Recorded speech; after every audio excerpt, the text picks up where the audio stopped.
James May owns a Ferrari that's considered the least Ferrari-like Ferrari ever built. And that's not even close to the weirdest car in his garage. From million-dollar British Luxembourgs to Italian exotics with questionable air conditioning, we're going inside the most eccentric, head-scratching, and oddly brilliant car collection on Earth. And trust me, when we hit number 4, your jaw will drop. Number 15, 1977 Triumph Dolomite Sprint. If you've never heard of the Triumph Dolomite Sprint, don't worry, most people haven't. And yet James May calls it the thinking man's BMW. Why? Because this unassuming British saloon hid a piece of engineering so clever, it should have changed the game forever. This isn't just any Dolomite Sprint, it's the actual development car for British Leyland's short-lived racing program. Under the hood, the world's first mass-produced 16-valve 4-cylinder engine. Back in the 70s, that was revolutionary. It made 127 horsepower when it felt like it. May admits that's about 3 days a month, but that's part of the charm. But the story gets better. May found this exact car in a locked garage in Birmingham, forgotten for decades by an ex-British Leyland engineer. Alongside it, hand-drawn blueprints of the 16-valve head and angry margin notes from engineers complaining about management decisions that, in hindsight, may have doomed the entire brand. When restoring it, May insisted on archaeological precision, even preserving the original factory faults like misaligned trim and paint drips. Because, as he puts it, those imperfections are part of the car's soul. And in true James May fashion, he even tracked down the team's tea lady, who remembered this car for one reason. It was the only one that didn't leak oil on her floor. That's the Dolomite Sprint. Clever, flawed, and unforgettable. Number 14, 1970 Plymouth Hemi Cuda Convertible. If the Dolomite Sprint was British cleverness, the Hemi Cuda is pure American madness, and May absolutely loves it. This isn't just any convertible, it's one of only 14 Hemi convertibles built in 1970, and just 4 that came with a 4-speed manual. In other words, this thing is rarer than honesty in politics. Under the hood, Chrysler's legendary 426 Hemi V8 officially rated at 425 horsepower, which May says is as believable as a free energy YouTube video. The real figure, closer to 500. All of it funneled through a pistol grip shifter so heavy, May jokes you need to be a professional arm wrestler to change gears. The exhaust note is a rolling thunderclap, the kind of sound that makes neighbors either grin or call the council. And the way he found it could be a sitcom episode. A Wisconsin farmer bought it new, hid it from his wife in the barn in 1974, and for decades pretended he was checking on the livestock every Sunday, when in reality, he was firing up the Hemi. Inside the spare tire well, empty bourbon bottles, souvenirs from his secret joyrides. When it came time to restore the Cuda, May went full detective, hunting down the original Plymouth paint mixer, now in his 90s, to recreate the exact shade of plum crazy purple it wore in 1970. The process took 6 months and cost more than most new cars. The result is so vibrant, May swears it changes color in the sun, a fitting tribute to America's most flamboyant muscle car. Number 13, 1969 Lamborghini Espada. If the Hemi Cuda screams America, the Espada whispers Italy, in a very strange shade of brown. This 1969 Lamborghini is one of just 176 Series 1 cars, and the only one painted in what May calls the worst color Lamborghini ever thought of. Naturally, he adores it. The Espada was Lamborghini's idea of a family car. 4 seats, a usable trunk, and a 4.0-liter V12 that produced 325 horsepower. It's civilized lunacy. May says it's the supercar for people who've read too many books. The interior is a cocktail of leather, chrome, and instruments labeled in Italian, just in case you forgot what country built it. The car's first owner was an Italian philosophy professor who actually wrote a 300-page thesis arguing the Espada was the perfect expression of automotive art. When May bought it decades later, the original thesis was still in the glove box, complete with wine stains on the last few pages. And here's a wonderfully May twist. During restoration, he discovered it was a development mule for Lamborghini's first air conditioning system. As you'd expect from an Italian car of the 60s, it either did nothing or tried to freeze you to death without warning. May kept every oddball prototype part because, as he puts it, half the fun is in the glorious mistakes. Number 12, 1979 Porsche Carrera GT3. James may be nicknamed Captain Slow, but the 1979 Porsche Carrera GT3 proves he knows how to pick a car that can bite back. This isn't your everyday 911. It's one of only 20 right-hand drive GT3s imported to the UK, and it has a past as wild as its reputation. Under the rear deck lid, a 3.6-liter flat 6 pushing out 380 horsepower. No ABS, no traction control, no power steering, just raw mechanical connection. May says driving it is like having a German engineer whispering instructions directly into your brain. Every vibration, every steering input, every gear change feels like it's wired straight to your spine. When he found it, it had been tucked away in a dentist's garage in Sheffield. The dentist, apparently terrified by the car's lethal reputation, had barely driven it. During restoration, May discovered it was actually a development car for the GT3 program. Factory test tags still hung from its suspension components, and handwritten break-in instructions in German were still tied under the hood. For May, that history was gold. He even tracked down the original Porsche test driver who remembered this exact car because, in his words, it was the one that didn't try to kill me. Number 11, 1963 Studebaker Avanti R2. Before American muscle cars went completely mad, there was the Studebaker Avanti R2, the car James May calls America's greatest moment of clarity. This isn't just any Avanti, it's one of only 46 R2 models built with both a factory supercharger and a 4-speed manual gearbox. The Paxton supercharger strapped to its 289 cubic inch V8 made about 289 horsepower, a gentleman's figure for a car that could hit 168 miles per hour at Bonneville. Not bad for the early 60s when many European sports cars couldn't dream of that speed. Its backstory reads like a Cold War spy novel. Originally owned by a California aerospace engineer, it was used to commute between classified missile test sites. When May found it in Palm Springs, it was surrounded by boxes of old rocket schematics. Tucked into the headliner, the original build sheet, and a handwritten note from Andy Granatelli himself detailing the supercharger's boost settings. For May, this was catnip. He calls it proof Americans could do sophistication when they weren't distracted by hamburgers and cubic inches. And he adds, it's the only car in my collection with a legitimate Cold War resume. Number 10, 1985, Ferrari 308 GTB QV. This one's for the Magnum PI fans. May bought his 1985 Ferrari 308 GTB QV to prove that TV detectives occasionally had good taste, and not just in mustaches. The QV stands for Quattro Valvole, 4 valves per cylinder, and its 2.9-liter V8 pumps out 240 horsepower through 4 Weber downdraft carburetors. According to May, it requires more attention than a newborn, but that's exactly what makes it magical. You can't just hop in and go, you have to earn every mile. The throttle response is sharp, the gear shift has that deliberate mechanical weight, and the engine note climbs from a burble to an operatic wail. Its first owner, a Swiss banker, treated it like a piece of jewelry, driving only on sunny Sundays and keeping meticulous weather logs to prove it had never seen rain. When May acquired it, it had just 12,000 miles on the clock and came with every original Ferrari document intact, right down to the plastic tag on the spare key. During recommissioning, the team found the factory test sheets still in the tool roll, revealing this car actually produced 7 more horsepower than standard. May keeps that paper locked in a climate-controlled safe and admits he occasionally takes it out just to smile at it. Number 9, 1973 Alfa Romeo GTV 2000.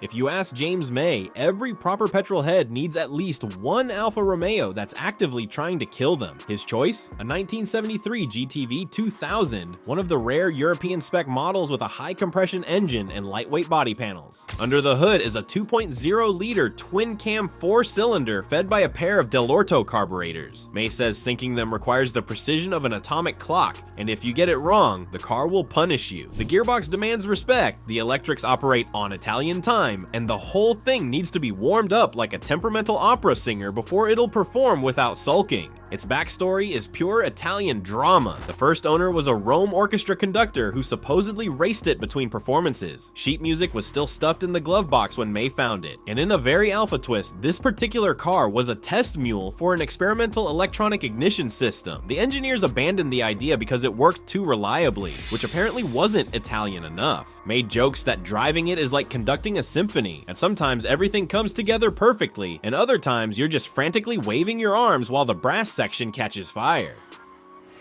Number 8, 1959 Bentley S2 Continental. If the Alpha is all passion and volatility, the 1959 Bentley S2 Continental is measured, dignified British excess. May calls it the car time forgot to ruin. one of just 388 ever built, and possibly the only one fitted with both picnic tables and Bentley's experimental aluminum radiator. Under that seemingly endless bonnet sits a 6.2-liter V8 producing adequate power, as Bentley would say. Official horsepower figures were never released because the company thought it was vulgar to talk about such things. The ride quality is like gliding on a mattress, and the steering wheel feels carved from a single block of English oak. May found it in a country house garage, layered in dust but completely original. The kind of barn find most collectors dream about but never see. While recommissioning it, he discovered the radiator was part of secret testing for Rolls-Royce's first aluminum cooling system. In the glove box, handwritten temperature logs from a test trip to the south of France, along with a menu from a seaside restaurant the test driver clearly enjoyed enough to keep. May says the S2 Continental is less about driving and more about arriving, preferably at a country estate where someone else is holding the door for you. Number 7, 1963 Chevrolet Corvette split window. From British understatement to American flair, May's 1963 Corvette split window is one of only 199 built with the rare Z06 package and fuel injection. He calls it America's only proper sports car, though he admits that's partly because the split rear window makes absolutely no sense, which to him makes it perfectly American. Its 327 cubic inch V8 pumps out 360 horsepower through Rochester fuel injection, surprisingly advanced for an American car of the era. May found it in Montana, where a rancher had stored it since 1975 after racing it on weekends. The car still carried the smell of old hay and racing fuel when he first opened the door. During restoration, he discovered it had been used for dealer training, complete with the original Chevrolet training film still in the trunk. And despite knowing carburetors would be more reliable, May insisted on keeping the original fuel injection system, because otherwise, what's the point? Number 6, 1963 Ferrari 250 GTE. The Ferrari 250 GTE doesn't have the headline-grabbing mystique of a 250 GTO, but for James May, this is the one that proved a point. Literally. Jeremy Clarkson once called it the worst Ferrari ever made, so May bought one just to prove him wrong. The 3.0-liter Colombo V12 puts out 240 horsepower through 6 Weber carburetors that need more maintenance than a royal family scandal, but May sees it as the turning point in Ferrari history, the moment the brand shifted from pure race cars to luxury touring machines, allowing well-heeled customers to bring both children and luggage along for the ride. The history file on this one is a collector's dream. It includes service records from Enzo Ferrari's own mechanic, plus proof it was a development mule for Ferrari's first air conditioning system. Predictably, it works about as well as a 1960s Italian AC unit can, and which is to say, not very. May's restoration was obsessive. Every part was cataloged, diagrammed, and filed in what he calls a workshop manual for people with OCD. Number 5, 1969 Ford Mustang Boss 429. May calls the Boss 429 America's answer to a question nobody asked. It's one of only 859 ever built, and it exists purely because Ford wanted to homologate a NASCAR engine. That engine, a 429 cubic inch V8, is so massive Ford had to re-engineer the shock towers and move the battery to the trunk just to make it fit. Officially, it made 375 horsepower. In reality, it makes enough to alter the Earth's rotation, as May puts it. The idle alone is like a bass drum at a rock concert, rattling windows and probably small animals. This car sat in Arizona since 1974 because the original owner couldn't afford to feed it gas during the oil crisis. When May began restoring it, he discovered it had been one of Ford's development cars. Engineers had even scribbled notes inside the trunk lid about tweaks to the engine package. Number 4, 1968 Ford GT40 Mark III.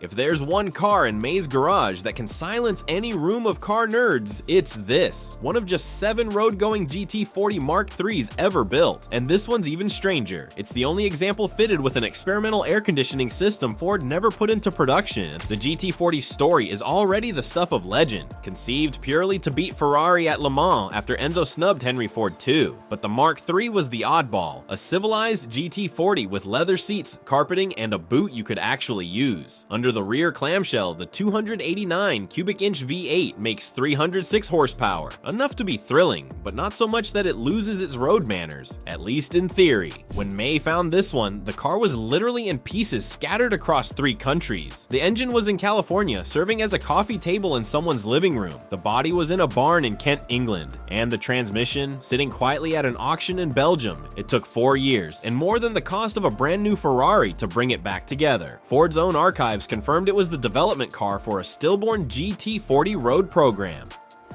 Number 3, 1963 Rolls-Royce Silver Cloud 3. If Bentley's S2 Continental is British dignity, the Silver Cloud 3 is British indulgence. May calls it a car that makes absolutely no sense, which is precisely why he had to have it. This particular Cloud is one of just 12 fitted with experimental aluminum body panels and what May calls the most gloriously unnecessary option list ever created. Among the highlights, a custom drinks cabinet that he swears is perfectly sized for one day's supply of gin. The 6.2-liter V8 delivers what Rolls politely calls adequate power through a transmission so smooth you might not realize you're moving until you've crossed county lines. Every panel was hand-shaped by craftsmen who spent entire careers perfecting just one component. The wood trim alone took 3 months to finish back in 1963. Number 2, 1957 BMW 507.